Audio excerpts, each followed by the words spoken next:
பரிசுத்த நாமத்திற்கு இப்பொழுதும் எப்பொழுதும் சதா காலங்களிலும் நம்முடைய பிதாவாகிய தேவன் ஒருவருக்கே மகிமையும் கனமும் ராஜரீகமும் உண்டாவதாக. இந்த வருடத்தின் 2026 வருடத்தின் முதலாம் மாதத்தில் 2ஆம் வாரத்தில் முதல் நாளிலே சபை கூடி வந்திருக்கிற உங்கள் அனைவருக்கும் நம்முடைய ஆண்டவரும் நம்முடைய இரட்சகருமாய் இருக்கக்கூடிய இயேசு கிறிஸ்துவின் புண்ணிய நாமத்தினாலே யாவருக்கும் வாழ்த்துதலையும் புத்தாண்டு வாழ்த்துதலையும் உங்கள் யாவருக்கும் இந்த வேளையிலே தெரிவித்துக் கொள்கிறேன். இந்த வேளையில கூட உங்களோடு தேவனுடைய வார்த்தையை பேசும்படியாகவும் இருதயத்தில் அதை தியானிக்கும்படியாகவும் தேவன் இந்த நாளை கொடுத்திருக்கிறார். இந்த நாளுக்காக கூட நான் தேவனுக்கு மீண்டுமாக தேவனுடைய சமூகத்திலே தேவனுக்கு நன்றி சொல்ல கடமைப்பட்டவனாக இருக்கிறேன். விசேஷித்த இந்த நாளிலே கடந்த நாட்களிலே கடும் வெயிலால் அவதிப்பட்டிருந்தோம். ஏசி வாங்கணும் கூட நினைச்சிருந்தாங்க, நிறைய பேர் வாங்கிட்டாங்க. தேவன் பார்த்தாரு, இந்த புதிய ஆண்டிலிருந்து உங்களுக்கு ஏசி கொஞ்ச நாளைக்கு தேவையில்லைன்னு இப்போ ஃபேன் கூட போடாத ஒரு சூழ்நிலை இருக்குது. ரொம்ப குளிருது, ரோட்ல நடந்தாலும் குளிருது, வண்டியில வந்தாலும் குளிருது, எங்க போனாலும் குளிருது. இது ஜனவரி மாதமே தொடங்கியாச்சு. தேவனுடைய ஆசீர்வாதம் இந்த வருஷத்தை அழகாக அவருடைய நன்மையினாலே நமக்கு அழகாக முடிசூட்டி கொடுத்திருக்கிறார். கடந்த ஆண்டை நடத்தின தேவன் இந்த ஆண்டையும் நமக்கு அவருடைய நன்மையினாலே ஆசீர்வதித்து கொடுத்திருக்கிறார். இது மிகப்பெரிய ஒரு சந்தோஷம். நமக்கு ரொம்ப வெயிலில் ரொம்ப அகப்பட்டு கொண்டிருந்தோம். கடுமையான வெயில் காய்ந்து கொண்டிருந்தது கடந்த மாதங்களிலெல்லாம். ஆனால் தேவன் இன்றைக்கு இப்பேற்பட்ட ஆசீர்வாதத்தை ஜனவரி மாதம் 1 தேதியில தொடங்கிட்டாரு. இந்த வருஷத்துல இது எப்போ அவரு நிறுத்துவார்னு அவர் தான் சொல்லணும். நம்மளுக்கு தெரியாது. அது தேவனுடைய கிருபை. தேவனானவர் இப்படியாக நமக்கு அநேக நன்மைகளை செய்கிறார். நம்முடைய வாழ்க்கையில இந்த வருஷத்தை எப்படி ஆசீர்வதித்து கொடுத்தாரோ அப்படியாக கடந்த ஆண்டையை கூட நமக்கு என்ன பண்ணாரு, ஆசீர்வதித்து கொடுத்து இருக்கிறார், நம்மை பாதுகாத்து இருக்கிறார். அந்த தேவனுக்கு நாம் என்ன செய்யணும்? ஒருவர் நமக்கு உதவி செய்தால் நாம் அவருக்கு உதவி செய்கிறோம். தேவனே நமக்கு இறங்கி உதவி செய்திருக்கிறாரே. நம்மை தாயின் கருவையில் உண்டாக்கினவர், அந்த கருவிலே இந்த ஒவ்வொரு உறுப்புகளையும் உருவாக்கினவர். அந்த தேவனுக்கு நாம் என்ன செய்ய போகிறோம்? எதை செலுத்த போகிறோம்? அதை எப்படி செய்ய போகிறோம்? அதை நாம் எப்படி பெற்றுக்கொண்டிருக்கிறோம்? இந்த ஆண்டை நாம் கடந்து வந்து இருக்கிறோம் என்று சொன்னால் அது நம்முடைய பலன் அல்ல, அவர்தான் பலன். அது நம்முடைய பலன் கிடையாது, அவர்தான் பலன் நமக்கு. அவர் நிமித்தமாகத்தான் இந்த ஆண்டை நாம் கடந்து வந்திருக்கிறோம். ஜனவரி 1 தொடங்கினது, இன்னைக்கு தேதி 11. இதற்குள்ளாக எங்கள் பகுதியில 3 பேர் மரித்து போய்விட்டார்கள். 42 வயது, 46 வயது, ஒரு 18 வயது. பாருங்க எவ்வளவு ஒரு காலங்களில். இந்த வருடம் தொடங்கி ஒரு 11 நாளுக்குள்ளாக இன்னும் கூட ஒரு பாடி எடுக்காம வெயிட் பண்ணி இருக்கு சொந்தக்காரர்கள் கோசம். பாருங்க இப்போ எப்படி இருக்கு பாருங்க. அவருடைய வயது 42, தூக்கிட்டு தற்கொலை செய்து கொண்டார். அது என்ன காரணம் நமக்கு தெரியாது. ஆனாலும் அனாதி தேவனானவர் அந்த ஆண்டு முழுக்க 2025ஆம் ஆண்டு முழுக்க நம்மை நடத்தினார். அழகாக நம்முடைய வாழ்க்கையில என்னென்ன நிகழ்வுகள், தேவைகள், ஆவிக்குரிய வளர்ச்சிகள், பூமிக்குரிய நன்மைகள் எல்லாவற்றையும் கொடுத்து நம்மை அவர் நடத்தினார். அந்த தேவனுக்கு நாம் என்ன செய்ய வேண்டும்? அந்த நன்றி செய்த நன்மைகளை நாம் என்ன செய்யக்கூடாது? ஒருபோதும் மறக்கக்கூடாது. ஒருவர் உதவி செய்தால் அந்த உதவி என்ன பண்ணாரு? மறக்க கூடாது. அதுதான் ஒரு மனித தன்மை, மனிதனுக்குள்ள ஒரு குணாதிசயம். ஆனா நம்முடைய தேவன் நமக்கு செய்ததான நன்மைகள் ஏராளம், எண்ணிக்கைக்கு மேலானது, எண்ணில் அடங்காதது. அவ்வளவு அதிகமான நன்மைகளை நாம் பெற்றிருக்கிறோம். நம்மளால அப்படி சொல்ல முடியும்னா அந்த ஆண்டில் ஏதாவது கொஞ்சம் தான் சொல்ல முடியும். ஆனா உனக்கு தெரியாம எவ்வளவு நன்மை செஞ்சிருப்பாரு. அதை நம்மளால நம்மளது ஜீரணித்து அதை நான் நினைத்து பார்க்க முடியாது. ஆகையினாலே இன்றைக்கு 103வது சங்கீத பகுதியில் 1வது வசனத்தை நாம் கவனிப்போம் என்று சொன்னால், அங்க தாவீது எழுதுறாரு அந்த சங்கீத பகுதியிலே, என் ஆத்துமாவே என் ஆத்துமாவே கர்த்தரை ஸ்தோத்தரி, கர்த்தரை ஸ்தோத்தரி, என் முழு உள்ளமே என் முழு உள்ளமே அவருடைய பரிசுத்த நாமத்தை ஸ்தோத்தரி. பரிசுத்த நாமத்தை ஸ்தோத்தரி. ஸ்தோத்தரி என்றால் அவரை புகழுதல், அவரை புகழ்ந்து பாடுதல், அவரை போற்றுதல், அவருக்கு நன்றி செலுத்துதல். அவருக்கு நன்றி செலுத்து. ஸ்தோத்தரி, அவருக்கு நன்றி செலுத்து. என் ஆத்துமாவே கர்த்தரை ஸ்தோத்தரி. என் ஆத்துமாவே, இந்த நன்றி என்பது, இந்த புகழ்வது என்பது அது ஆத்மாவில் இருந்து வெளிப்பட வேண்டும். உதடுகள் ஏதோ மேலோட்டமா அல்லாமல் நம்முடைய ஆத்மாவில் இருந்து நன்றி தேவனுக்கு வெளிப்பட வேண்டும்.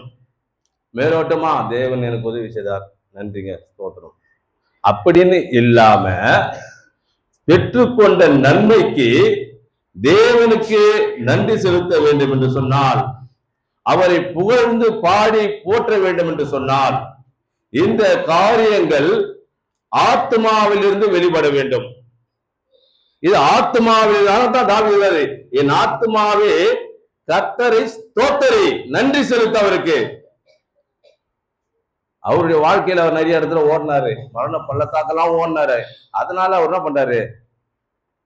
அவர் பெற்றுக்கொண்ட அந்த நன்மைக்கு நன்றி செலுத்துறார். ஆகையினாலே என் ஆத்துமாவே, இந்த ஆத்துமாவில் இருந்துதான் ஒரு மனிதன் தேவனுக்கு நன்றி சொல்ல வேண்டும். அவன் சொல்கின்ற நன்றி அவனுடைய ஆத்துமாவில் இருந்து வர வேண்டும். அதற்குள்ளாகிறது இந்த ஆத்துமா என்பது இந்த மண்ணான சரீரத்தோடு தேவன் கொடுத்த அந்த ஆத்துமா இணைந்து இயங்கிக் கொண்டிருக்கிறது. இந்த ஆத்துமாவை தேவன் எடுத்து விட்டால் இந்த மண்ணான சரீரம் கீழே விழுந்து விடும்.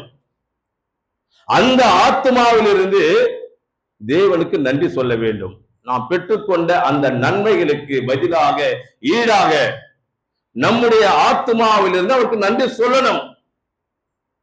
இந்த ஆத்மா என்பது நாம் காண முடியாதது, அதை நம்மால் பார்க்க முடியாதது. ஆத்மா என்பது ஒரு மனிதனுடைய மரணத்துக்கு பிறகு வாழக்கூடியது. அந்த ஆத்மாவில் இருந்தால் தேவனுக்கு நன்றி சொல்ல வேண்டும். அதனால என் ஆத்மாவே கர்த்தரை ஸ்தோத்தரி, அவருக்கு நன்றி சொல்லு, அவரை புகழ்ந்து பாடு, அவரை புகழ்ந்து போற்று. என் முழு உள்ளமே, என் முழு உள்ளமே அவருடைய பரிசுத்த நாமத்தை ஸ்தோத்தரி.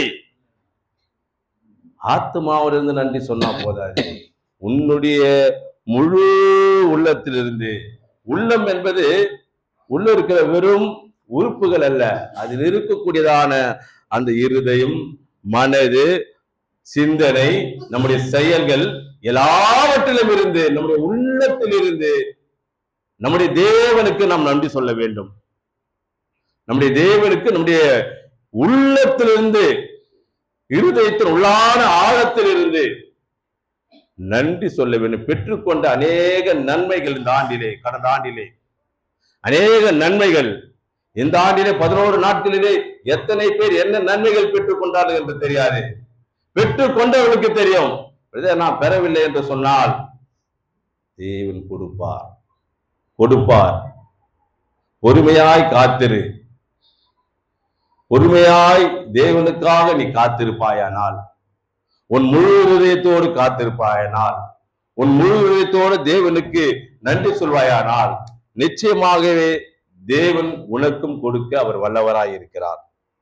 இந்த ஆத்துமாவில் இருந்தும் இந்த உள்ளத்தில் இருந்தும் தேவனுக்கு நாம் நன்றி சொல்ல வேண்டும். இந்த 2வது வசனத்துல சொல்லு, என் ஆத்துமாவே கர்த்தரை ஸ்தோத்திரி, அவர் செய்த சகல உபகாரங்களையும் மறவாதே. அவர் செய்த சகல உபகாரங்கள். அப்பா, கடந்த ஆண்டில யார் என்ன வாங்கினாங்க, எந்த வீடு வாங்கினாங்க, என்ன இடம் வாங்கினாங்க, என்ன வண்டி வாங்கினாங்க, இல்ல எதையுமே வாங்கலையா?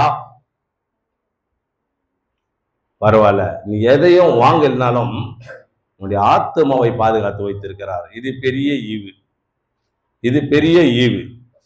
இது மிகப்பெரிய ஆசீர்வாதம். உன்னை பாதுகாத்து இந்த பூமி மேல வைத்திருக்கிறார். எத்தனையோ விபத்துக்கள், நாசம், மோசங்கள், ஆனாலும் அனாதி தேவனானவர் நமக்கு எல்லா சூழ்நிலைகளும் அவர் அடைக்கலமா இருந்து நம்மை பாதுகாத்து கொண்டிருந்தார். இந்த புதிய ஆண்டிற்குள்ளாக நாம் ஒவ்வொருவரும் பிரவேசிக்கும்படியாக, இந்த ஆண்டை காணும்படியாக நம்மை வழி நடத்தி இருக்கிறார். நம்முடைய ஆயுசு நாட்களை கூட்டி கொடுத்திருக்கிறார். நம்முடைய சரீரத்தில் சுகத்தை கொடுத்திருக்கிறார். நம்முடைய பிள்ளைகளை ஆசீர்வதித்திருக்கிறார். நம்முடைய போக்கையும் வரத்தையும் ஆசீர்வதித்திருக்கிறார். இப்படியாக இந்த ஆண்டிலே, கடந்த ஆண்டிலே செய்த அந்த உபகாரங்களை என்ன பண்ணாத, மறக்காத, அதை மறவாத. அவருக்கு நன்றி சொல்லு, அவரை புகழ்ந்து பாடு, புகழ்ந்து போற்றி அவரை மகிழ்ச்சி. அப்பேற்பட்ட அந்த தேவனுக்கு நாம் எப்பொழுதுமே செய்த அந்த உபகாரங்களை நம்முடைய வாழ்க்கையிலே மறக்காதவர்களா நாம் காணப்பட வேண்டும் என்பது அவசியமாயிருக்கிறது. நாம தொடர்ந்து அடுத்த சங்கீத புதிய 3வது வசனத்தை வாசிப்போம் என்று சொன்னால், அவர் உன் அக்கிரமங்களை எல்லாம் மன்னித்து உன் நோய்களை எல்லாம் குணமாக்கி. போதுங்க. அவர் உன் அக்கிரமங்களை எல்லாம் மன்னித்து, கடந்த ஆண்டு 25 ஜனவரி மாதம் 25 டிசம்பர் 31 வரைக்கும் நம்மிடத்திலே எவ்வளவு அக்கிரம சிந்தை இருந்தது, எவ்வளவு பாவத்துக்குரிய காரியங்கள் இருந்தது, எவ்வளவு ஒரு ஒழுக்கமற்ற ஒரு வாழ்க்கை இருந்தது, அநீதியான எவ்வளவு வாழ்ந்து கொண்டிருந்தோம். கொஞ்சம் யோசித்து பாருங்க. எப்படி அநேக குற்றங்களை, பாவங்களை, வரம்பு மீறிய பாவங்களை, வேதத்துக்கு புறம்பான பாவங்களை, சபைக்கு புறம்பான பாவங்களை, சகோதரர்களுக்கு புறம்பான பாவங்களை, உறவுகளுக்கு புறம்பான பாவங்களை, சமுதாயத்துக்கு புறம்பான பாவங்களை, தேசத்துக்கு புறம்பான பாவங்களை நாம் எவ்வளவு செய்திருப்போம், யோசித்திருப்போம், செய்திருப்போம். ஆனாலும் இவை எல்லாவற்றையும் அவர் என்ன செய்திருக்கிறாரா? உன் அக்கிரமங்களை எல்லாம் மன்னித்து விட்டார். நம்முடைய அக்கிரமங்களை எல்லாம் அவர் மன்னித்து இந்த புதிய ஆண்டை கொடுத்திருக்கிறார். என்ன சொல்றாரு? இந்த புதிய ஆண்டிலாக என்ன பண்ணு, எல்லாவற்றையும் விட்டு விடு. ஒருவேளை இப்பேற்பட்டதான ஒரு எண்ணங்கள், குணங்கள் நமக்குள்ளாக இருக்கும் என்று சொன்னால் இந்த ஆண்டை காண செய்திருக்கிறாரே, தேவன் செய்த மிகப்பெரிய நன்மையா இருக்குதே, உபகாரமா இருக்கே. நான் என்ன செய்ய போறேன்? என்கிட்ட இருக்கக்கூடியதான இந்த குணாதிசயங்களை இந்த ஆண்டிலிருந்து நான் என்ன பண்ண, வெளியே கொண்டு போய் போட போறேன். இந்த இருதயத்தை நான் பரிசுத்தப்படுத்த போறேன். எனக்குள்ளாக இருக்கக்கூடியதான இந்த கெட்ட சிந்தைகளை நான் அகற்றி போட போகிறேன் என்கிறதான ஒரு தெளிவான முடிவுக்குள்ளாக நாம் வர வேண்டும். எத்தனை பேர் எத்தனை பேர் மீது கோபம் கொண்டிருப்போம், எத்தனை பேர் மீது கோபப்பட்டு இருப்போம். அந்த ஆடை விட்டுருக்க போட்டோம், இந்த 10 நாள்ல எவ்வளவு பேர் மீது கோபப்பட்டு இருப்போம். சரி, அது மறந்துடுச்சு, விடுங்க. கடந்த காலங்களை அவர் காணாதவர் போல இருந்துட்டாரு, அதை விட்டாரு. இப்போ இனிமே நடக்க போற காலங்கள், இந்த ஆண்டை நீ கடக்க வேண்டும் என்று சொன்னால், இந்த ஆண்டை நீ கடந்து போய் 27ஆம் ஆண்டை காண வேண்டும் என்று சொன்னால் நீ என்ன செய்ய வேண்டும்?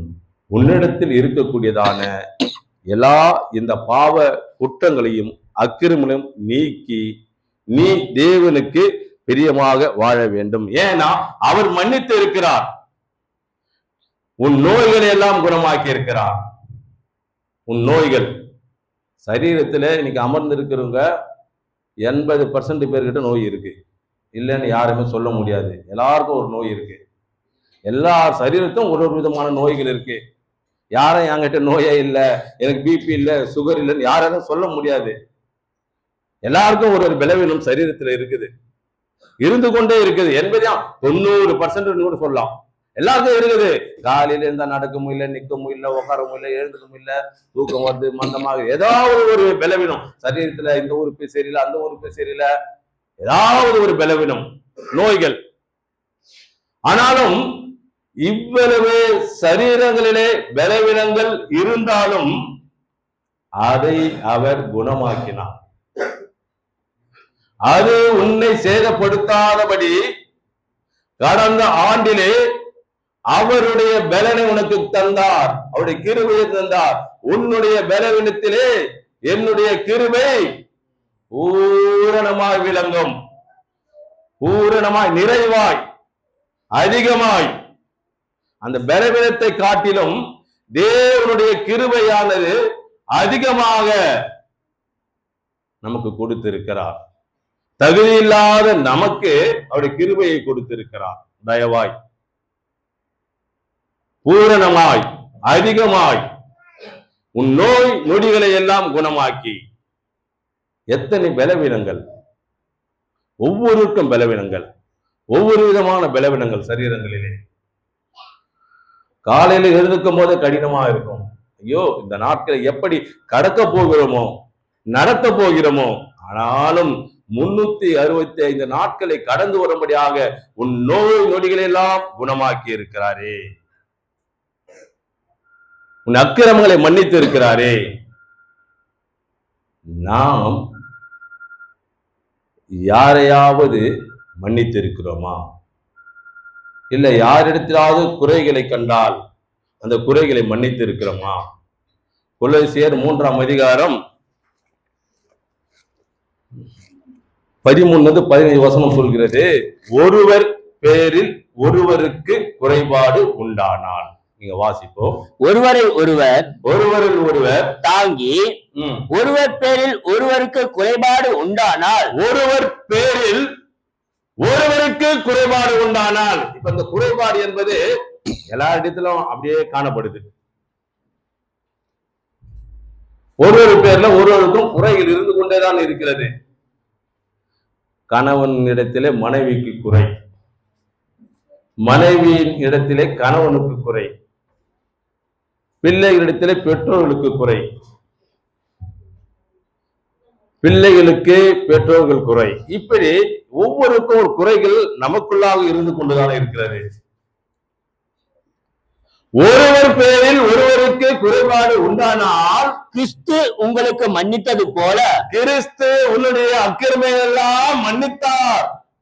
மன்னித்தது போல ஒருவருக்கொருவர் மன்னியுங்கள். நீங்களும் ஒருவருக்கு ஒருவர் தயவாய் உருக்கமாய் மன்னியுங்கள். ஒருவருக்கு ஒருவர், ஒருவர் பேரில் ஒருவருக்கு குறைபாடுகள். நான் செய்யறது ஒருத்தருக்கு பிடிக்காது, அவரு செய்யறது எனக்கு பிடிக்காது. அப்ப நான் இன்னொருத்தர்கிட்ட நான் பேசும்போது அவர் மேட்ட குறை சொல்லுவேன், அவரை பத்தி அவர் செய்யறதே சரியில்லைங்க. அவரு இன்னொரு சகோதரர்கிட்ட பேசும்போது என்னை பத்தி சொல்லலாம். அப்ப ஒருவர் பேரில் ஒருவருக்கு குறைபாடு உண்டானால் அது என்ன பண்ணக்கூடாது? போற்றி தூற்றக்கூடாது, மன்னிக்க வேண்டும். ஏன்? கிறிஸ்து உன்னுடைய அக்கிரமங்களை எல்லாம் மன்னித்தாரே, அவருடைய பாவங்களை எல்லாம் மன்னித்தாரே. அவருடைய தழும்புகளால் நாம் குணத்தை சுகத்தை பெற்றுக் கொண்டிருக்கிறோமே. நாம் யாருக்காவது மன்னிக்கிறோமா? யாருக்காவது தயவாய் மன்னித்து இறங்குகிறோமா? இல்ல நான் மன்னிக்க மாட்டேன் பிரதர், அப்படியே வெறப்பா இருக்கிறோமா? அந்த குணம் எனக்கு கிடையாது. மன்னிப்பே எனக்கு பிடிக்காது பிரதர். கிறிஸ்து மன்னித்து இருக்கிறாரு. நீ அவருடைய அடிச்சுவடியை பின்பற்றி வரக்கூடிய மனிதனா இருக்கிறியே, அவருடைய சொந்த இரட்சகராய் ஏற்றுக்கொண்டு இருக்கிறீரே, அவருடைய ரத்தத்தினால் நீ கழுவப்பட்டு இருக்கிறாயே, அவருடைய சரீரமாக சபைக்குள்ளாக இருக்கிறாயே, நீ என்ன செய்ய வேண்டும்? கிறிஸ்து அக்கிரமங்களை மன்னித்தது போல நாமும் ஒருவர் பேரில் ஒருவருக்கு குறைபாடு உண்டானால் தயவாய் மன்னிக்க வேண்டும். தொடர்ந்து அடுத்த 14வது வசனம். இவை எல்லாவற்றிலும் மேலும் பூரண சற்குணத்தின் கட்டாகிய அன்பை தரித்துக் கொள்ளுங்கள். ஆமா, இவை எல்லாவற்றிற்கும் மேல பூரண சற்குணமாகிய இந்த கட்டை தரித்துக் கொள்ளுங்கள். இதை நீங்க ஏற்றுக்கொண்டுதான் ஆக வேண்டும். என்னால முடியாத பிரதர், இனிமே மன்னிக்கிறதுக்கெல்லாம் சொல்றதுக்கே வாய்ப்பு இல்லை. அப்ப நீ சொன்னா கிறிஸ்து உன்னை மன்னித்ததுக்கு அர்த்தமே இல்லை, அது சரியானதாவே இருக்காது. அவர் மன்னித்து இருக்கிறாரு, நீ அப்படியே உன்னை பின்னோக்கி போயிடு. என்னென்னலாம் செஞ்சு இருக்கிற, உன்னே மன்னிச்சு 2025 கடந்து 2026 11ஆம் நாள்ல 2வது வாரத்துல நீ சபைக்குள்ளாக நான் பிரவேசிக்க முடியாத நம்ம வைத்திருக்கிறாரு. ஆனா நான் மன்னிக்க மாட்டேன் பிற, அது எனக்கு பிடிக்காது அப்படின்னு நாம் சொல்வோம் என்று சொன்னால், அதான் அழகாக சொல்றாரு. அழகாக ஒருவர் பேரில் ஒருவருக்கு சில வேளைகளிலே சில சூழ்நிலைகளிலே குறைபாடுகள் ஏற்படும் மனிதனுக்கு.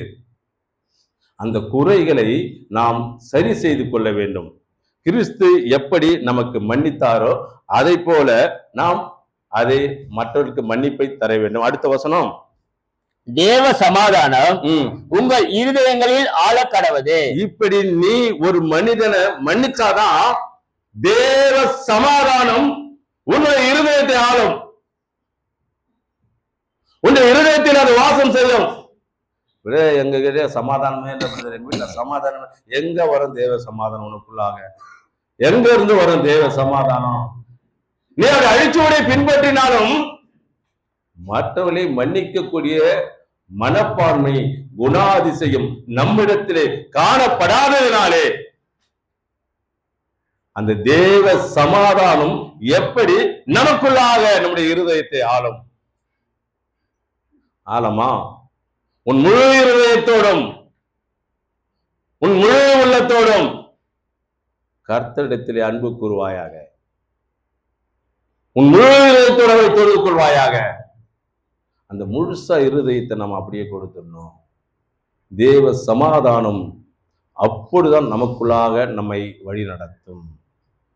தொடர்ந்து நாம் சங்கீத பகுதிக்கு நம்முடைய வேத பகுதியை திருப்பிக் கொள்ளும் என்று சொன்னால், இந்த அதிகாரத்துல 4வது வசனத்தை நாம் வாசிக்கும் போது சங்கீதம் 103:4 உன் பிராணனை அழிவுக்கு விலக்கி மீட்டு உன்னை கிருபையினாலும் இரக்கங்களினாலும் முடிசூட்டி. போதுங்க. உன் பிராணனை அழிவுக்கு விலக்கி உன்னை கிருபையினாலும் இரக்கங்களினாலும் முடிசூட்டி. முடிசூட்டுதல் என்பது ஒரு ராஜ மரியாதை. அது யாருக்கு முடிசூட்டாங்க? ராஜாவாக முடிசூட்டினார் என்று அநேக இடங்களை வாசிக்கிறோம். முடிசூட்டுதல் என்பது மிக கனத்துக்குரியது, மதிப்புக்குரியது. அவர் நம்மை முடிசூட்டுகிறார். அவர் என்ன செய்கிறார்? உன் பிராணனை, உன்னை ஜீவனை அழிவுக்கு விலக்கி உன்னை மீட்டு உன்னை கிருபையினாலும் இரக்கங்களினாலும் அவர் உன்னை முடிசூட்டி இருக்கிறார். எப்படி இந்த வருடத்தை அவருடைய நன்மையினால் முடிசூட்டினாரோ அப்படியாக வருடத்தை மாத்திரம் அல்லாமல் அவருடைய நன்மையினாலும் அவருடைய கிருபையினாலும் அவருடைய தயவினாலும் அவருடைய இரக்கத்தினாலும் நாம் இந்த ஆண்டை ஒவ்வொருவரும் கடந்து வரும்படியாக நம்மை முடிசூட்டுகிறார், வழி நடத்தி இருக்கிறார், நம்மை ஆசீர்வதித்து இருக்கிறார். இது எவ்வளவு மிகப்பெரிய ஒரு நமக்கு ஆசீர்வாதம். நாம நினைக்கிறோம் ஆசீர்வாதமா கிடைக்கல, ஆசீர்வாதமா கிடைக்கலன்னு. இது எவ்வளவு பெரிய ஆசீர்வாதம்! உனக்கு அன்றன்றைக்கு வேண்டியதான நன்மைகளை செய்திருக்கிறார், சரீர சுகங்களை கொடுத்திருக்கிறார், கையின் பிரயாசத்தை கொடுத்திருக்கிறார், உன்னுடைய போக்கையும் வரத்தையும் ஆசீர்வதித்திருக்கிறார், உன் பிராணனை அழிவுக்கு விலக்கி மீட்டு இருக்கிறார், உனக்கு ஏற்பட போகிற ஆபத்திலிருந்து உன்னை விலக்கி பாதுகாத்து இருக்கிறார்.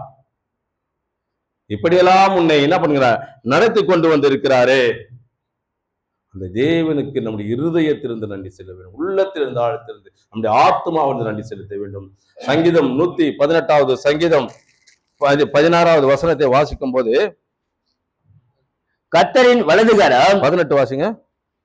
கர்த்தர் என்னை வெகுவாய் தண்டித்தும், கர்த்தர் என்னை வெகுவாய் தண்டித்தும். ஒருவேளை கடந்த ஆண்டிலே இப்பேற்பட்டதான சூழ்நிலைகள் ஐயோ ஒருவேளை இருப்பனோ இருக்க மாட்டோம், நான் 2026 காண்பேனோ, பலவீனம் வரும்போது யோசித்திருப்போம். அப்படி இங்க வலிச்சதும் அப்படியே புதிய வருஷத்தை காண்போமா என்னன்னு தெரியல. உன்னை வெகுவாய் தண்டித்தோம், என்னை சாவுக்கு ஒப்பு கொடுக்கவில்லை. நம்ம யாரையுமே அவர் அதுக்கு ஒப்பு கொடுக்கவில்லை, நம்மை பாதுகாத்திருக்காங்க. கடந்த ஆண்டை காண்டவர்கள் இந்த ஆண்டிலும் ஒரு முகத்தை ஒருவர் காணும்படியாக நம்மளுடைய பிராணனை அவர் அழிவுக்கு விலக்கி மீட்டு, நம்முடைய அக்கிரமனை எல்லாம் மன்னித்து, நம் நோய்களை எல்லாம் குணமாக்கி, நம்மை வெகுவாய் தண்டித்தும் சாவுக்கு ஒப்புக்கூடாமல் நம்மை பாதுகாத்திருக்கிறாரே, நம்மை பாதுகாத்திருக்கிறாரே. நம்முடைய பாதுகாவலர் அவர், நம்மை பாதுகாத்தாரே. அந்த தேவனுக்கு நாம் நம்முடைய ஆத்மாவிலிருந்தும் உள்ளத்திலிருந்தும் தொடர்ந்து நன்றி சொல்லிக்கொண்டே இருக்க வேண்டும். ஒவ்வொரு நாளும் நன்றி சொல்ல வேண்டும், ஒவ்வொரு நேரமும் நன்றி சொல்ல வேண்டும். பெற்றுக்கொண்ட அநேக உபகாரணங்கள் நம்முடைய பிராணனை அழிவுக்கு விலக்கி பாதுகாத்து, உன்னை கிருபையினாலும் நன்மையினாலும் உன்னை முடிசூட்டி புதிய ஆண்டை உனக்கு கொடுத்து ஆசீர்வதித்து இருக்கிறாரே. அது மாத்திரமல்லாமல் வெகுவாய் தண்டித்தும் நிறைய பிரச்சனைகள் வந்திருக்கும், சரீரங்கள உபத்திரங்கள் வந்திருக்கும், போராட்டங்கள் வந்திருக்கும். ஒரு வேலை யோசிக்கலாம், சரீரத்துல நோய் வந்தாதான் இறந்துருவாங்களா? உபத்திரவங்கள் வரும்போது, தொல்லைகள் வரும்போது, பாடுகள் வரும்போது, கடன் தொல்லைகள் வரும்போது கூட என்ன பண்ண, சில பேர் மரிச்சு போயிடுறாங்க, சூசைட் பண்ணிக்கிறாங்க. அப்பேற்பட்டதான சூழ்நிலைகள் ஏற்பட்டும் அவர் நம்மை மரணத்திற்கு ஒப்புக்கூடாமல் நம்மை வழி நடத்தி இருக்கிறாரே, அது மிகப்பெரிய ஒரு ஆசீர்வாதம். சங்கீதங்களின் புத்தகம் 89வது சங்கீதம் 48வது வசனத்தை நாம் வாசிக்கும் போது, மரணத்தை காணாமல் உயிரோடு இருப்பவன் யார்? யாராவது இருக்கிறாங்களா? மரணத்தை காணாமல் உயிரோடு இருப்பவன் யார்? தன் ஆத்மாவை பாதாள வல்லடிக்கு விலக்கி விடுகிறவன் யார்? யாருன்னா இருக்கிறாங்களா? சொல்ல முடியுமா? அவர் இருக்கிறார். அங்க ஒருத்தர் பார்த்தேன், இங்க ஒருத்தரை பார்த்தேன். மரணத்தை காணாமல் யாரும் உயிரோடு இருக்க முடியாது. மனிதன் ஒரே தரம் மரிப்பதும் பின்பு நியாய தீர்ப்பு அடைவதும் மனிதனுக்கு நியமிக்கப்பட்டாச்சு. அவ்வளவுதான். நான் மரிக்க மாட்டேன், நான் அப்படியேதான் இருப்பேன் யாருக்கும் சொல்றதுக்கு அதிகாரமே இல்லை. நான் என் ஜீவனை விடவே மாட்டேன், நான் அப்படியே கையில பிடிச்சி வச்சு சொல்லுவாங்க. அவர் அப்படியே உயிரை கையில பிடிச்சி வச்சுருந்தவரு என்னன்னு போக கூட மாட்டேங்குது. ஏன் போக மாட்டேங்குதான்? அவரு அவ்வளவு உபத்திரவங்கள் அங்க இருக்குது. ஒருவேளை இவர் மறிச்சிட்டா அவருக்கும் சந்தோஷம், கூடி இருக்கிறவங்களுக்கும் கொஞ்சம் நிம்மதி. ஏன்னா அவர் நிமித்தமாக அநேக உபத்திரங்கள் அந்த குடும்பத்துல, அவருடைய பலவீனத்தின் நிமித்தமாக. அதனால சொல்லுது அந்த ஜீவனை கூட விட்டுடலாம், பரவாயில்ல. எப்படின்னா யோபு மனைவி சொன்னாங்க, யோபு படுற உபத்திரவத்தை அவரால் தாங்க முடியல. தன்னுடைய கணவன் சரீரத்திலே படுகிற வேதனையை யோபின் மனைவியினால் தாங்கிக் கொள்ள முடியவில்லை. ஏன்? அவர் நன்றா இருக்கும்போது அவரோடு கூட இருந்தவர், சரீரத்திலே சுகத்தை பெற்று தேவனிடத்தில் ஆசீர்வாதங்களை பெற்று ஒரு செழிப்பான வாழ்க்கை வாழும்போது அவரோடு இணைந்திருந்தவர். அவருடைய கணவர் சரீரத்தை உபத்திரப்படுகிறார், மரண வேதனை, அதைத்தான் அவங்களால என்ன பண்ண தாங்கிக் கொள்ள முடியவில்லை. அதனாலதான் சொல்றாங்க, உன்னுடைய ஜீவனை விட்டுரு அப்படின்னு. சரீரத்திலே வேதனைகள் இருக்கும். அவர் வெகுவாய் தண்டித்தும் அவர் கூட என்ன பண்ணல, மரணத்திற்கு சாவுக்கு ஒப்பு கொடுக்கவில்லை. நம் ஒவ்வொருவரையும் அவர் நேர்த்தியான வழியிலே நடத்தி கொண்டு வருகிறார். நம்மை சிறப்பாய் நடத்தி கொண்டு வருகிறார். பெற்றுக்கொண்ட அந்த உபகாரங்கள் ஏராளம் ஏராளம். அவருடைய அந்த நன்மைகளை நாம் சொல்ல வேண்டும் என்று சொன்னால் 1000 நாவு நமக்கு இருந்தாலும் போதாது. ஒரே நாளில் எவ்வளவு நன்மைகள் செய்கிறார் தெரியுமா? இங்க இருந்து இறங்கி போவாங்காட்டி கூட நமக்கு விபத்து காத்துருக்கலாம். ஆனாலும் உன்னை பாதுகாக்கிறார். போகும்போது வழியில பாதுகாக்கிறாரு. அங்கிருந்து வீட்டுக்கு வண்டி ஏறும் போது பாதுகாக்கிறாரு. வீட்டுல இருக்கும் போதும் பாதுகாப்பு இருக்குது. வீட்டுக்குள்ளே இருந்தாலும் பாதுகாப்பு இருக்குது. எப்படி இருந்தாலும் மனிதனுக்கு விபத்துகள் இருந்து கொண்டிருக்கிறது. ஆம், எல்லாவற்றிலும் அவர் நம்மை பாதுகாத்து கொண்டிருக்கிறாரு. அடுத்த வசனம் சொல்றாரு, ஆண்டவரே நீ தாவீதுக்கு உம்முடைய உண்மையை கொண்டு, இந்த சங்கீத பகுதிக்கு நாம் வந்துருவோம். 5வது வசனம், நன்மையினால் உன் வாயை திருப்தியாக்குகிறார், கழுகுக்கு சமானமாய் உன் வயது திரும்ப வாழ வயது போல் ஆகிறது. பாருங்க, இங்க கவனிக்கும் பொழுது நன்மையினால் உன் வாயை திருப்தியாக்குகிறார், கழுகுக்கு சமானமாய் உன் வயது திரும்ப வாழ வயது போல ஆகிறது. நம்மை அவருடைய நன்மையினாலே திருப்தியாக்குகிறார். நமக்கு ஒரு பொருள் மேல நாம் ஆசைப்படுறோம், அது கிடைச்சிட்டா என்ன பண்ணணுமோ எப்படி ஆயிடும்? திருப்தி ஆயிடும். பிரதர் எனக்கு இப்பதான் திருப்தி ஆகுது. ஏன் இந்த வீட்டை கட்டி முடியும்னு நினைச்சுனே இருந்த பிரதர், கட்டி முடிச்சு ரொம்ப திருப்தி ஆகிறார். அவருடைய நன்மையினால் உன்னை திருப்தி. அப்ப தேவையான ஒன்று நமக்கு கிடைக்க வேண்டும் என்று நாம் நினைக்கும் பொழுது அது கிடைத்து விட்டால் நாம் திருப்தி ஆகி விடுகிறோம். திருப்திப்படாதவங்களுங்கிறாங்க, இதுல இன்னொன்னு அதுங்களும் இருக்காங்க. ஆனா தேவன் சொல்றாரு, நன்மையினால் உன்னை திருப்தி ஆக்குகிறார். உனக்கு என்ன தேவை, இன்றைக்கு இந்த ஆண்டில என்னென்ன தேவை எல்லாவற்றையும் அவர் கொடுத்து உன்னை ஆசீர்வதித்து, உன்னை பலப்படுத்தி, உன்னை திடப்படுத்தி, உன் நோய் நொடிகளை குணமாக்கி, உன்னை அக்கிரமங்களை மன்னித்து, உன் பிராணின் அழிவுக்கு கிளைக்கு பாதுகாத்து, உன்னை நன்மையினாலும் கிருபினாலும் முடிசூட்டி, உன் வாயை நன்மையினால் நிரப்பி இருக்கிறாரே, திருப்தியாக்கி இருக்கிறாரே. உன்னை நன்மையினால் திருப்தியாக்கி, நன்மையினால் உன் வாயை திருப்தியாக்குகிறார். இந்த திருப்தி என்பது என்னன்னா, ஒரு பொருள் கிடைச்சாதான் மனுஷனுக்கு திருப்தியா இருக்கும். அது கிடைக்கிற வரைக்கும் என்ன பண்ண மாட்டான், மனசுக்குள்ள ஒரு நெருடல். என்னப்பா கிடைக்கவே இல்லையே, கிடைக்கவே இல்லையே, 3000 ரூபாய் கூட எனக்கு கூட ரேஷன்ல கிடைக்கலையே, கொடுக்கலையே, எனக்கு கிடைக்கலையே அப்படின்னு நாம நினைக்கிறோம். கிடைக்காதவங்க தான் சொல்றாங்க, கிடைச்சவங்களை பத்தி கிடைச்சு. ஏன்னா ஒரு பொருள் இங்க இருக்கிறவங்களுக்கு எத்தனை பேருங்க, அத்தனை பேருக்கு கொடுக்கணும்னா கொடுத்துட்டா அது ஒருவருக்கு இல்லைன்னா அது என்ன ஆகும்? மன கஷ்டம். அவங்க மனது இவ்வளவு பேர் மத்தியில எவ்வளவு வேதனைப்படும், கடினப்படும். அதுதான் அது அவங்களுக்கு கிடைச்சிட்டா டோட்டலா நிற்கிற எல்லாருக்கும் என்ன ஆகுது? ஒரு திருப்தி. அவங்க 80 பேரும் சொல்லுவாங்க, நான்ப்பா எல்லாருக்கும் கிடைச்சிச்சு, அவங்களுக்கு கிடைக்கலையே. இப்படி எத்தனை போறீங்களா, எத்தனை போறீங்க கேட்பாங்க. ஆனா அவருக்கு அந்த வாங்குற அந்த எண்ணம் இருக்கு. ஏன்னா எல்லாருக்கும் கொடுத்துட்டாங்க, நம்மளுக்கு பரவாயில்ல. அப்போ ஒரு பொருள் மனிதனுக்கு கிடைத்தாதான் திருப்தி. அது கிடைக்கவில்லை என்றால் அவனுக்குள்ளாக அந்த திருப்தி என்பது கிடையாது. அதுவா அந்த போதும் என்கிற எண்ணத்தால் மனிதன் அடையக்கூடியதான நிலைதான் திருப்தி. அந்த திருப்தியாக உன்னை வழி நடத்தினார் கடந்த ஆண்டிலே. நன்மையினால் உன் வாயை நிரப்பி உன்னை திருப்தியாக்கினார், கழுகுக்கு சமானமான உன் வயது திரும்ப வாழ வயது போலாகிறது. கழுகுக்கு சமானமான இணையாக வாழ வயது போல கழுகுக்கு சமானமான வயதையும் அந்த ஆசீர்வாதத்தை உனக்கு கொடுத்திருக்கிறாரு. கர்த்தருக்கு காத்திருக்கிறவர்கள் அவர்கள் எப்படி புது வெள்ளடைந்து கழுகை போல சிறகடித்து எழும்புவார்கள். ஏசாயா 40:31 வாசிக்கிறோமே. கர்த்தருக்காக காத்திருக்கிறவர்கள் இங்க 8 மணிக்கெல்லாம் காத்து கொண்டிருக்கிறவர்கள், 8:50 காத்து கொண்டிருக்கள், 8:30 யார் அவர்கள்? கர்த்தருக்காக காத்து கொண்டிருக்கள். எனக்காகவோ அவருக்காகவோ அல்ல, கர்த்தருக்காக. நாம் முழுவதுக்கும் அவர் வந்துட்டார், அது வேற. எங்க 2-3 பேர் என் நாமத்தினால் தோற்றுவாரோ அவர் மத்தியில நான் இருப்பேன். இருப்பாரா? இருக்கிறார். நாம வர்றதுக்கு முன்னாடி அவர் அங்க என்ன பண்றாரு? உட்காந்துட்டாரு. எங்க உட்காந்துட்டாரு தெரியாது. ஆனா நம்மோடு கூட இருக்கிறார். கவனித்துக் கொண்டிருக்கிறார்.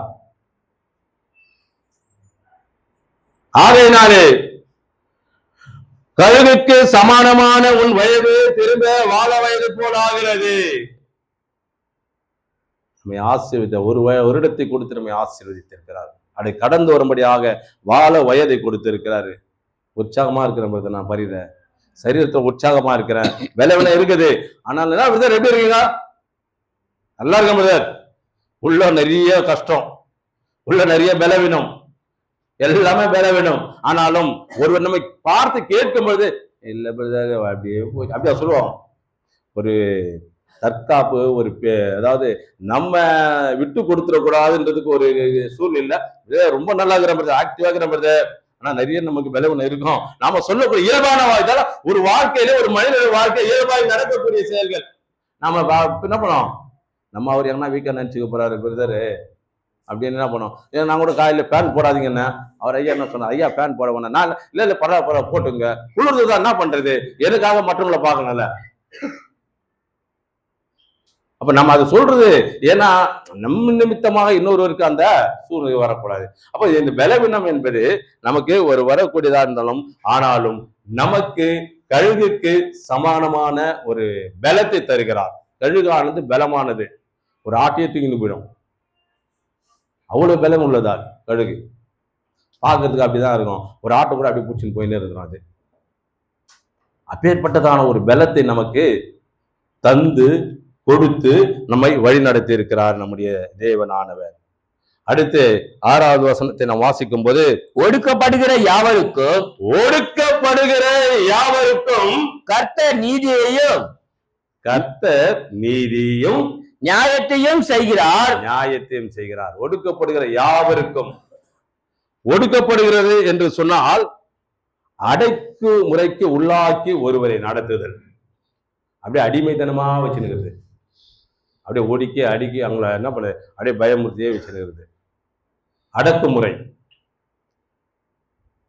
அடக்குமுறை.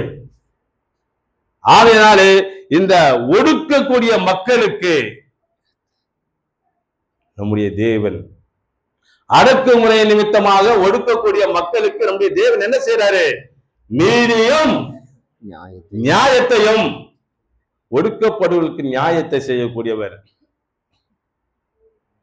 நமக்கு ஒருவேளை எல்லா பக்கங்களிலிருந்தும் நெருக்கங்களும் ஒழுக்கங்களும் வரும் என்று சொன்னால், வந்து இருக்கோம் என்று சொன்னால், நம்மை கூட அவர் என்ன பண்ணாரு? இவை எல்லாவற்றிலும் இருந்து நம்மை நடத்தி இருக்கிறாரே, நீதி செய்திருக்கிறாரே, நியாயம் செய்திருக்கிறாரே. நமக்கு நீதி நியாயமே தெரியாது, தெரியும், கண்ணுக்கு தெரியாது, மனசுக்கு தெரியாது. ஆனா அவர் செய்யறாரு. நம்ம நீதி நியாயத்தை சில வேலை என்ன பண்ணோம், பேசும்போது மறந்து இருப்போம். நீதியா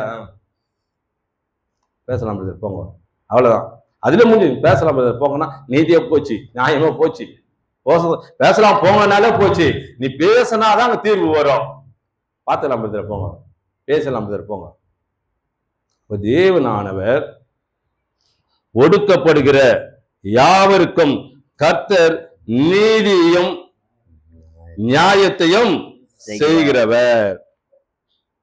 அந்த நீதியை நமக்கு கொடுத்திருக்கிறார், அவருடைய நியாயத்தை நமக்கு கொடுத்திருக்கிறார். அநேக நேரங்களிலே, அநேக சூழ்நிலைகளிலே நாம் நெருக்கப்பட்டிருப்போம். நெருக்கத்திலே நீர் அவர் அழைத்து பார், அவர் இறங்கி உதவி செய்வார். உனக்கு நெருக்கமா, உனக்கு இடுக்கங்களா, எங்கேயும் ஓடாத, யாருகிட்டையும் ஓடாத, உன் தேவனை நோக்கி பார். தாவீதுக்கு வந்தது நெருக்கம். அவன் இஸ்ரவேல் தேசத்தின் கடையாந்திர எல்லைக்குள்ளாக ஓடினான். அந்த இடத்துல மரண பள்ளத்தாக்குகள், கடுமையான உஷ்ணங்கள், அதற்குள்ளாக ஓடினான்.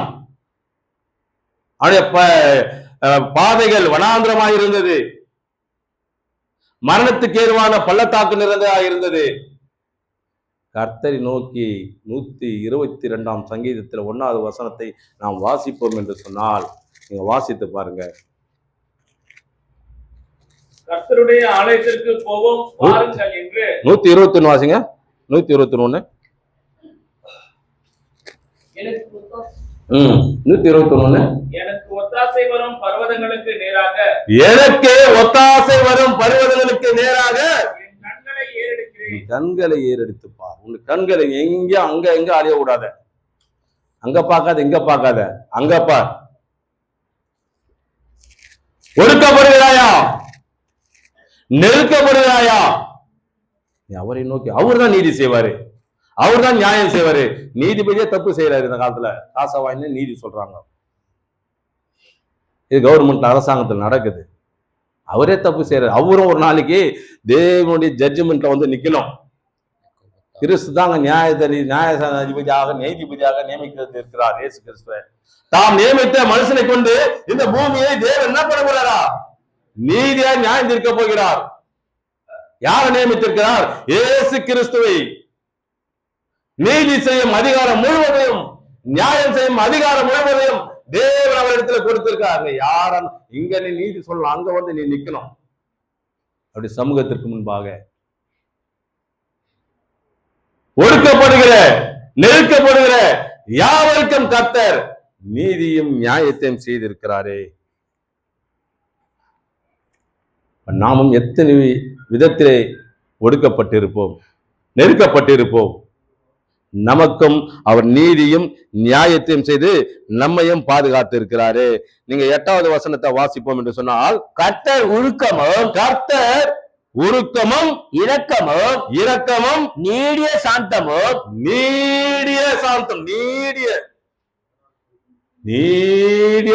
அப்படியே சொல்லிக்கிட்டே போலாம். நீடிய சாந்தம். கர்த்தர் இரக்கமும் மன உருக்கமும் நீடிய சாந்தமும் மிகுந்த கிருபையும் உள்ளவர். மிகுந்த கிருபை, நீடிய சாந்தம் அளவில்லாததாய் சொல்லப்பட்டிருக்கிறது. நீடிச்சுன்னு போகுதுப்பா, முடிவே இல்லை, நீடித்து கொண்டே போகுது. நம்ம பாசையில எங்கப்பா ஒரு முடிவே இல்லை, அது அப்படியே தொடர்ந்து கொண்டே போகிறது, நீடித்து கொண்டே போகிறது. மிகுந்த ஏராளமான கிருபை. கர்த்தர் மன உருக்கமும் இரக்கமும் நீடிய சாந்தமும், அடுத்து மிகுந்த கிருபையும் உள்ளவர். அந்த கிருபையினால்தான் நம்மை பாதுகாத்துக் கொண்டு வருகிறார். அவருடைய கிருபையை நமக்கு கொடுத்து, அவருடைய இரக்கத்தினால், அவருடைய உருக்கத்தினால் நம்ம இந்நாள் வரைக்கும் அப்படியே பாதுகாத்துக் கொண்டு வந்திருக்கிறார். நமக்கு எந்த விதமான சேதங்களும் நம்மை அணுகாதபடி.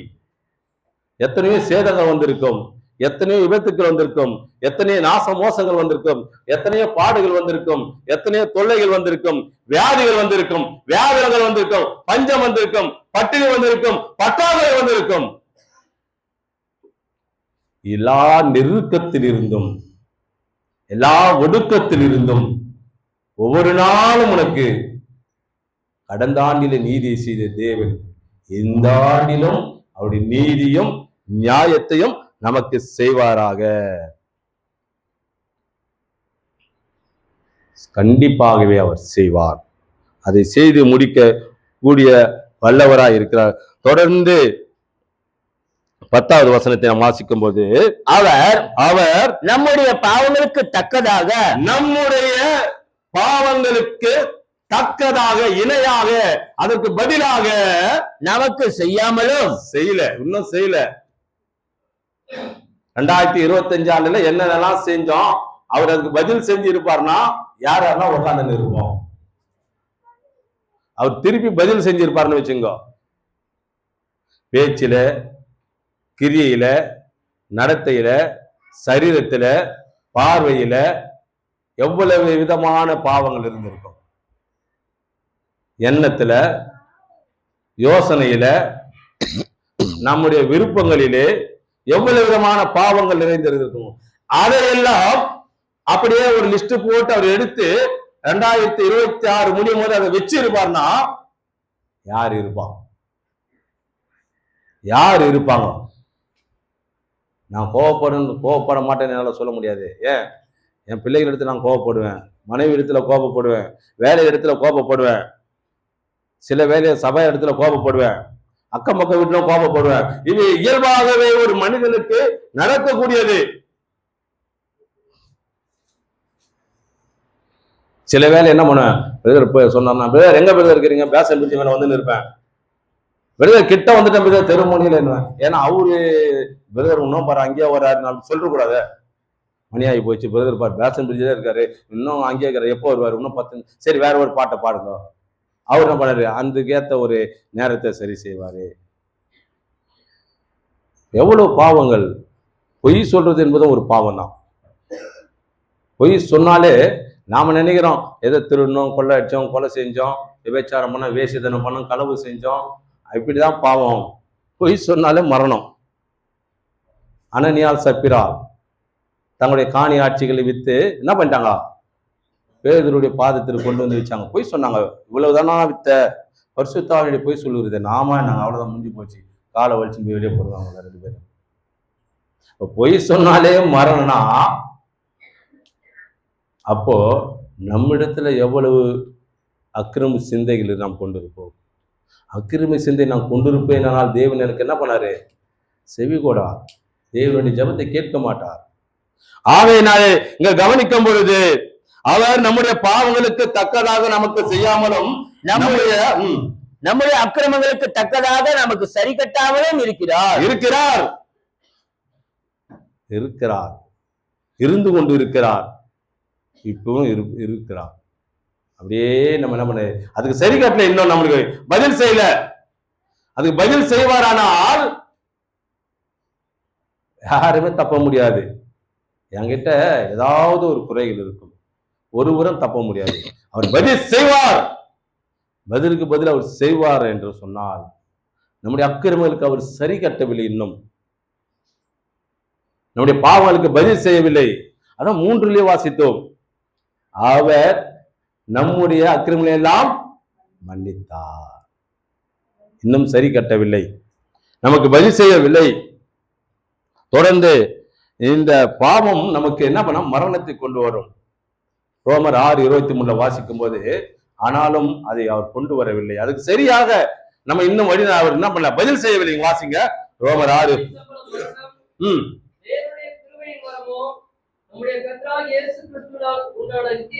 நித்திய ஜீவன் தான் நமக்கு, இயேசு கிறிஸ்துவினால் உண்டான நித்திய.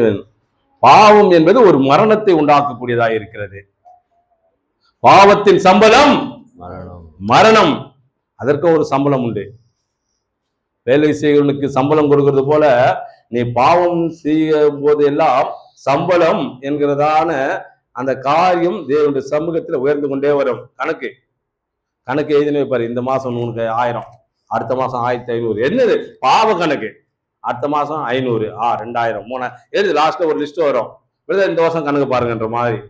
இப்ப பாவத்தின் சம்பளம் மரணம். ஆனா அதற்கு நம்மை ஒப்புக்கூடாதபடி ஒடுக்கப்படுகிற நேரத்திலும் நெருக்கப்படுகிற காலங்களிலும் நம்முடைய தேவன் நமக்கு அனுகூலமான துணையா இருந்து நம்மை வழி நடத்தினார். தொடர்ந்து 2 வசனத்தை வாசித்து முடித்துக் கொள்ளலாம். நீங்க 11வது வசனத்தை வாசிங்க. பூமிக்கு வானம் எவ்வளவு உயரமாய் இருக்கிறதோ, பூமிக்கு வானம் எவ்வளவு உயரமாய் இடைப்பட்ட தூரம் இருக்கிறதோ, அவருக்கு பயப்படுகிறவர்கள் மேல் அவருடைய கிருபையும் அவ்வளவு பெரிதாய் இருக்கிறது. அவ்வளவு பெரிதா அவருக்கு பயப்படுங்கள், அவருக்கு பயந்து அஞ்சி நடுங்குங்கள், அவருக்கு பயந்து வாழுங்க. எங்களுக்கு பயப்பட தேவையில்ல, அவருக்கு பயந்து அஞ்சி வாழுங்கள். அவருடைய கிருபை உங்களுக்கு அதிகமாய் கிடைக்கும். வானத்துக்கும் பூமிக்கும் எவ்வளவு தூரமோ அவ்வளவு தூரமாய் அவருக்கு பயந்தவர்களே அவருடைய கிருபை இருக்கும்.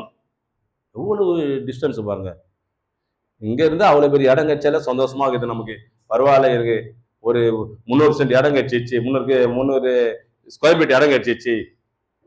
எவ்வளவு பெரிய வானத்துக்கும் பூமிக்கும் எவ்வளவு தூரம் இடைப்பட்ட தூரம், அவ்வளவு ஆசீர்வாதத்தை நமக்கு கொடுக்கிறார். அவர் நம்மை பாதுகாக்கிறார், நம்ம தயவாய் மன்னிக்கிறார். தொடர்ந்து வாசித்து நாம் வாசிப்போம்.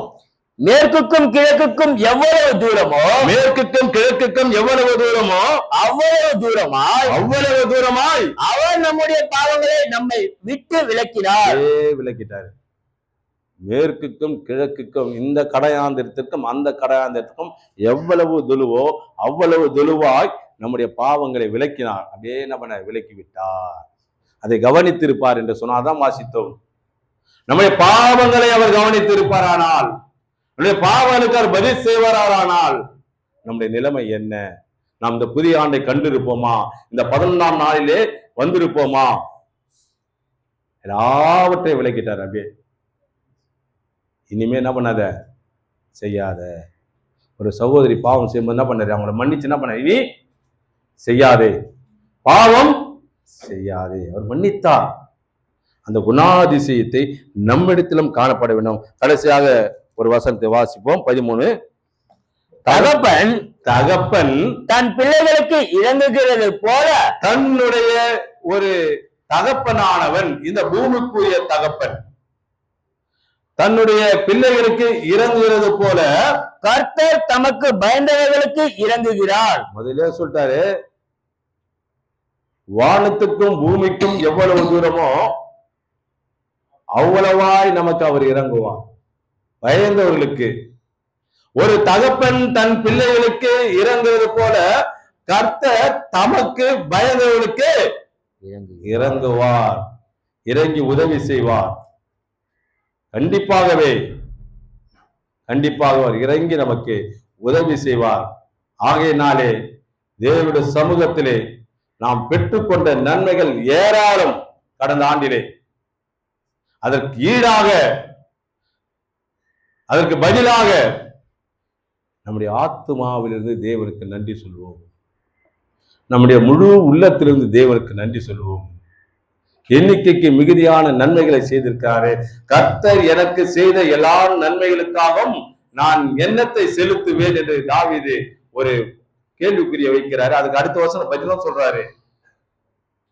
இப்ப நமக்கு செய்த எல்லா நன்மைகளுக்காக 25ஆம் ஆண்டை கடந்து வரும்படியாக, 26ஆம் ஆண்டில் அடியெடுத்து வைக்கும்படியாக நமக்கு அநேக ஆசீர்வாதங்களையும் அநேக நன்மைகளையும் கொடுத்திருக்கிறாரே. நாம் என்ன செய்ய போகிறோம்? நாம் அவருக்கு நம்முடைய ஆத்மாவிலிருந்து, உள்ளத்திலிருந்து, முழு இருதயத்திற்குள்ளாக இருந்து தேவன் செய்த எல்லா உபகாரங்களுக்காகவும் நாம் நன்றி சொல்லுவோம். அவருக்கு நன்றி சொல்லுவோம். நன்றி அறிதல் உள்ளவராய் இருங்கள் என்று வேதம் சொல்லி இருக்கிறதே.